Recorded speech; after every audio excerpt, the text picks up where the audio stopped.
নতুন রাজনৈতিক দল নিবন্ধন আবেদনের সময় শেষ হচ্ছে আজ। নির্বাচন কমিশন রোববার 22 জুন বিকেল 5টা পর্যন্ত আবেদন করা যাবে। গত 10 মার্চ নতুন দলের নিবন্ধনের জন্য আবেদন চেয়ে গণবিজ্ঞপ্তি জারি করে ইসি।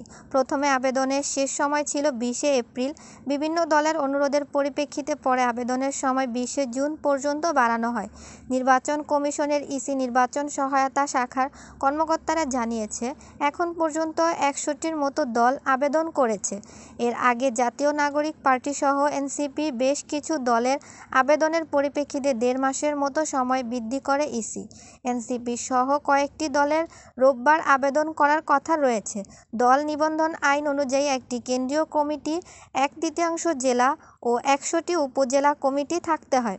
এছাড়াও কোনো দলের কেউ পূর্বে সংসদ সদস্য থাকলে বা পূর্বের নির্বাচন 5% ভোট পেলেও নিবন্ধন পাওয়ার যোগ্যতা হিসেবে ধরা হয়। ইসিতে বর্তমান নিবন্ধন দলের সংখ্যা 50টি। এর মধ্যে আওয়ামী লীগ সরকার পতনের পর বাংলাদেশ মাইনরিটি জনতা পার্টি, এবি পার্টি, নুরুল হক নূরের গণ অধিকার পরিষদ, মাহমুদুর রহমান নাগরিক ঐক্য এবং গণসংহতি আন্দোলন নামের দলগুলোকে নিবন্ধন দিয়েছে নির্বাচন কমিশন। এগুলোর প্রায় প্রতিটি আবেদনের 5 থেকে 6 বছরের পর আদালতের আদেশ নিবন্ধন পেয়েছে।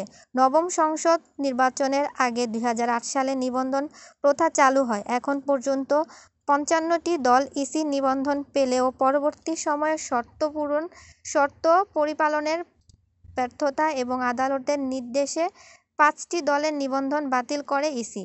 দলগুলো হলো জামায়াত ইসলামী, ফ্রিডম পার্টি, ঐক্যবদ্ধ নাগরিক আন্দোলন পিডিপি ও জাগপা। সাম্প্রতিক আন্দোলনের আদেশে জামায়াত ইসলামী ও জাগপা নিবন্ধন ফিরে পেলেও ইসি এখনও প্রজ্ঞাপন জারি করেনি।